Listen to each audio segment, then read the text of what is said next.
Story 1. The old Victorian mansion stood in eerie silence on the outskirts of town, its sprawling gardens overgrown with thorns and its once grand windows now shattered. It had been abandoned for decades, condemned by the town's residents as a place of dark omens and sinister secrets. But tonight, a group of friends would unwittingly venture into its depths, turning a birthday celebration into a nightmarish ordeal. Sophia, a free spirit with a penchant for the occult and a fascination with the supernatural, had chosen the mansion as the venue for her 30th birthday party. Her friends, lured by curiosity and a desire to experience something unique, had accepted her invitation with a mix of excitement and trepidation. Little did they know that this night would become a chilling tale told in hushed whispers for years to come. As the sun dipped below the horizon and darkness blanketed the town, the friends gathered at the mansion's imposing gates. Sophia, dressed in an ethereal black gown, welcomed them with an enigmatic smile. The mansion loomed in the background, its darkened windows seeming to watch their every move. "Welcome, my dear friends, to a night you'll never forget," Sophia said, her voice filled with an eerie allure. "Follow me." With lanterns in hand, they entered the mansion. Its interior was a labyrinth of dust-covered furniture, faded tapestries, and creaking floorboards. Portraits of long-dead residents lined the walls, their eyes following the intruders with ghostly intensity. Their first stop was the grand ballroom, a cavernous space where a table was laden with an array of mysterious dishes and aged wines. Crystal chandeliers hung from the ceiling, casting eerie shadows on the polished marble floor. As the group settled in, Sophia raised her glass. To a night of revelry and mystery, she toasted, her eyes glittering with an unsettling intensity. The feast that followed was a surreal experience. The food had an otherworldly taste, both intoxicating and unsettling. The wine seemed to hold secrets that only the bravest dared to unlock. Laughter echoed through the ballroom, but it was tinged with an underlying unease. As the night wore on, Sophia suggested they play a game to test their courage. She produced a weathered deck of tarot cards and spread them across the table. "We will each draw a card and reveal our fates," she explained. "But beware, for the cards may reveal more than you wish to know." The group agreed, and one by one, they drew their cards. Each revelation seemed to reflect a hidden truth about their lives, stirring a sense of disquiet among the friends. Sophia's eyes gleamed with an eerie knowledge as the final card, the Devil, was revealed. "The Devil card," she murmured, "a harbinger of temptation and dark desires. Be cautious, my friends, for tonight you may be faced with choices that will test your souls." Unease settled over the group, but Sophia urged them to press on. She led them to the mansion's grand library, its shelves filled with ancient tomes and forbidden knowledge. A musty scent hung in the air, and the flickering candlelight cast grotesque shadows on the towering bookshelves. It was here that Sophia introduced a peculiar book, an old, leather-bound tome with pages of yellowed parchment.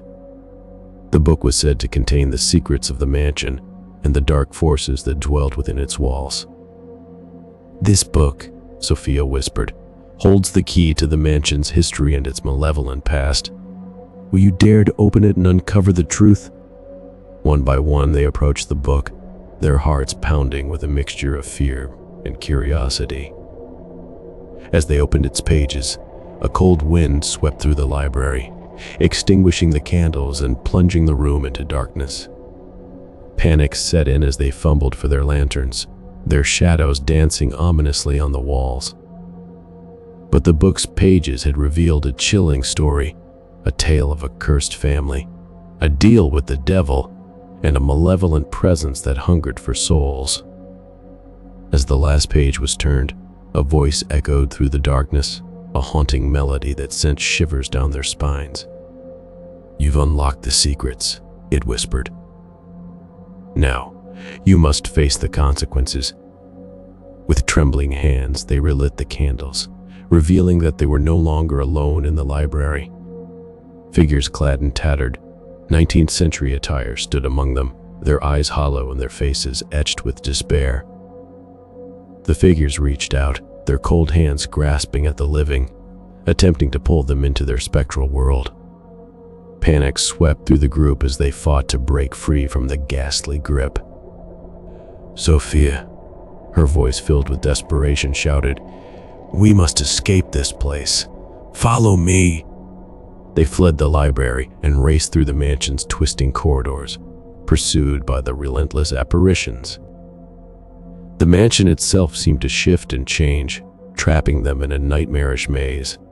The group's numbers dwindled as one by one they succumbed to the malevolent spirits. Sophia's eyes held a haunted look as she led the survivors, their breathless footsteps echoing through the mansion. Finally, they stumbled upon the mansion's grand ballroom once more. Its opulence now seemed like a grotesque mockery, and the table was set with a grim banquet of decaying food and rotting wine. Sophia turned to the survivors, her voice filled with resignation. "We have but one chance to escape," she said. "We must confront the entity that haunts this place." As if on cue, the malevolent presence manifested itself before them, a grotesque shadowy figure with glowing eyes and gnarled hands. It emanated a malevolent aura that seemed to crush their very souls. With sheer determination, Sophia stepped forward, her eyes locked with the entity. "I offer myself," she declared. "Release my friends and take me instead." The entity hesitated for a moment, its form wavering. Then, with a chilling whisper, it agreed to the bargain. Sophia's friends watched in horror as the entity enveloped her, dragging her into the darkness. With Sophia's sacrifice, the mansion's malevolence was appeased, and the apparitions vanished, leaving the survivors shaken and traumatized.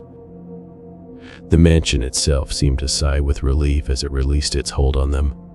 They stumbled out of the mansion, their faces pale and their hearts heavy with the weight of their ordeal.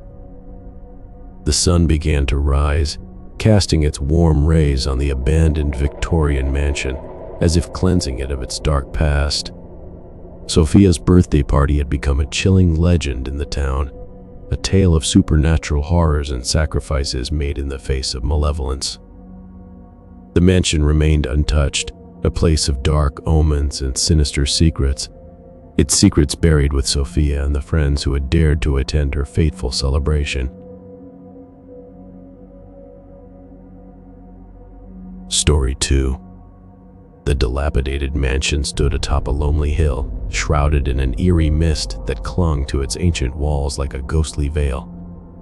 It had been abandoned for decades, the memories of grandeur and opulence that once filled its halls now replaced by decay and darkness. But tonight, on a chilling October evening, the mansion would come alive once more. A group of friends, led by Sarah, had gathered for a unique and thrilling birthday celebration. Sarah, with her fascination for the macabre and her insatiable thirst for adventure, had chosen this forsaken mansion as the venue for her 30th birthday party. She had heard whispers of its haunting history and was determined to uncover its secrets. As the guests arrived one by one, the mansion seemed to groan with anticipation. Its towering doors creaked open as if beckoning them inside, and Sarah's friends couldn't help but exchange nervous glances as they crossed the threshold. Inside the mansion was a labyrinth of dusty corridors and dimly lit rooms.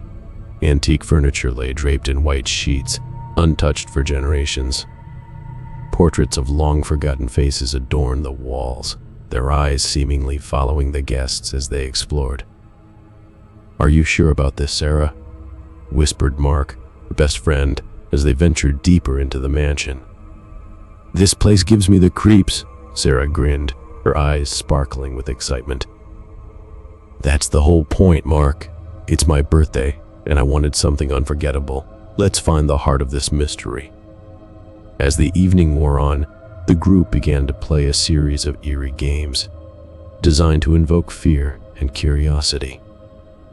Shadows danced on the walls, and the wind howled through the broken windows, creating an atmosphere of dread. Unbeknownst to them, the mansion had plans of its own. During a particularly intense round of hide-and-seek, Sarah found herself alone in a room at the far end of the mansion. The air grew colder, and her breath formed misty clouds in front of her. It was then that she noticed a framed photograph on the wall. The photograph depicted a group of people in Victorian-era clothing, eerily resembling her own group of friends. In the center of the photo was a woman who bore a striking resemblance to Sarah. She was holding a bouquet of roses, her eyes filled with a haunting sadness. Sarah's heart raced as she examined the photo. She recognized the mansion in the background, but it was in far better condition than it was now. The date beneath the photograph read, October 10th, 1883. A shiver ran down Sarah's spine as she realized that today, October 10th, was her birthday. The coincidence was too uncanny to ignore. She hurried out of the room to find her friends, eager to share her discovery. But as she stepped into the corridor, she found herself in a different part of the mansion altogether. The layout had shifted, and the dimly lit corridors seemed to stretch endlessly in all directions. Panic began to well up inside her. "Mark! Emily! Where are you?" Sarah called out, her voice trembling. There was no response. She was utterly alone, trapped in the mansion's ever-changing maze. Desperate to find her friends, Sarah continued to explore the labyrinthine mansion. She stumbled upon more photographs, each depicting different scenes from the past, all featuring the same group of people who bore an uncanny resemblance to her friends. Hours turned into an eternity, and Sarah's fear grew with each passing moment. The mansion seemed to be toying with her, leading her deeper into its dark heart. She was beginning to doubt if she would ever escape. Finally, she found herself in a grand ballroom, its once opulent chandeliers now covered in cobwebs. The sound of music filled the air, and the room came alive with ghostly apparitions waltzing in the moonlight. Among the dancers, Sarah spotted the woman from the photographs, the one who looked just like her. She moved closer, her heart pounding in her chest. The woman turned to face her, her eyes filled with sorrow and longing. "Sarah," she whispered, her voice carrying a haunting melody. "You've come back at last." Tears welled up in Sarah's eyes as she realized the truth. She was not just celebrating her 30th birthday. She was reliving a past life, a life that had been intertwined with the mansion's dark history. The woman's ghostly hand reached out to Sarah, and without hesitation, she took it. The world around her began to dissolve, and she felt herself being pulled into a vortex of memories and emotions. Sarah's friends, who'd been searching desperately for her, found themselves alone in the abandoned mansion, with no sign of their beloved birthday girl. The mansion had claimed its latest victim, and Sarah had become a permanent part of its haunting history, destined to relive her past life for all eternity. And so, the mansion stood atop the lonely hill, shrouded in an eerie mist, waiting for the next group of unsuspecting souls to wander into its dark embrace. As the echoes of Sarah's laughter and the ghostly waltz of the past filled its decaying halls.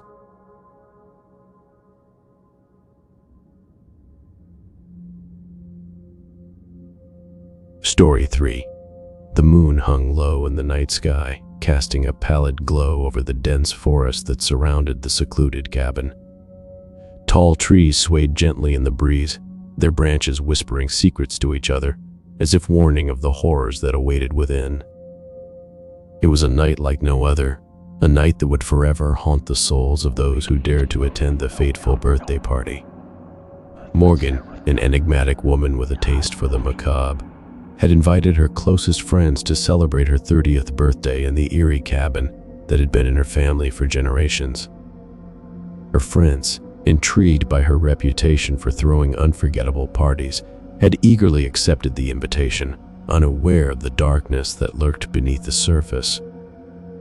The cabin itself was a relic of a bygone era, its wooden walls weathered by time and neglect.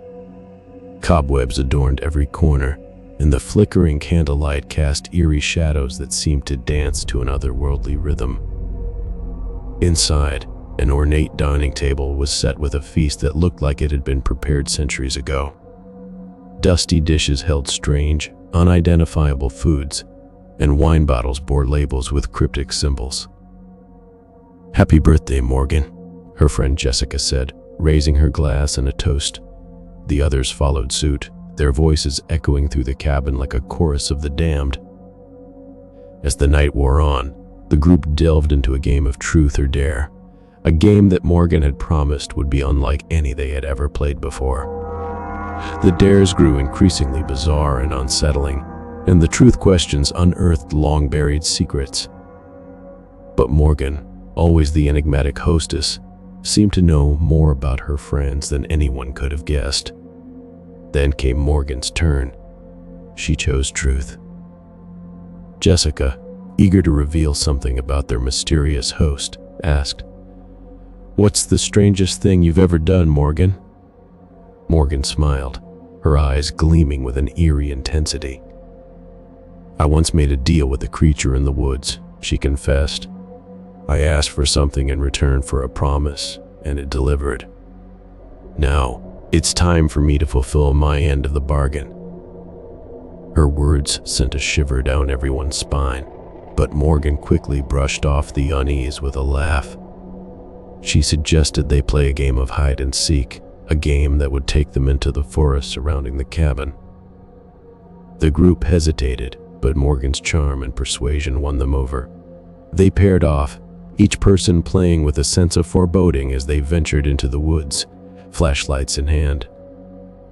Morgan was it, and she counted to 30 before setting off to find her friends. As she wandered deeper into the forest, a feeling of dread washed over her. The woods had grown silent, save for the crunch of leaves underfoot.